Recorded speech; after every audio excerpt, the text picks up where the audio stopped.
मैं आपको विवाह गीत सुनाने जा रही हूँ माता जी का। अगर आपको अच्छा लगे तो ज़रूर से ज़रूर कमेंट बॉक्स में लिख के ज़रूर बताइएगा।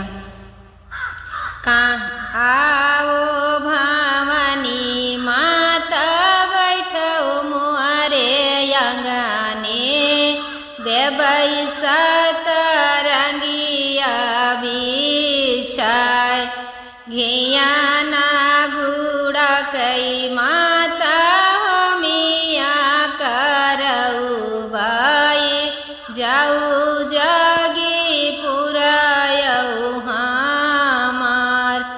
आवो शीतला मैया बैठऊ मोरे अंगने, देवई सतरंगिया बिछाय, घियाना गुड़ा कई माता मिया करऊ भाई, जाऊ जगी पुरायू हमार।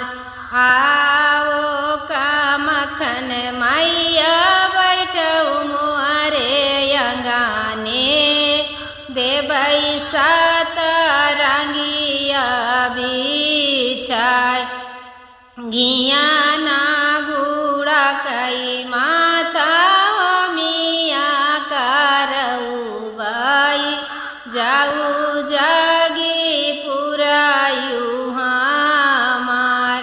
आवो गहना गे बाबा बैठऊ मुआरे अंगने, देवई सतरंगिया बिछाय, घियाना गुड़ा कई माता मिया करऊ भाई, जाऊ जगी पुरायऊ हमार।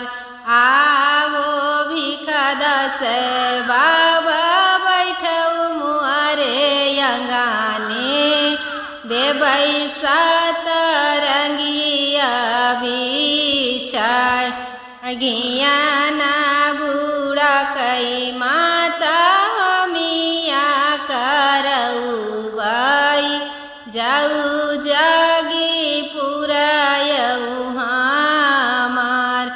आवो सातऊ बहिनी बैठऊ मुआरे अंगने, देवई सतरंगिया बिछाय, घियाना गुड़ा कई मैया मिया करऊ भाई, जाऊ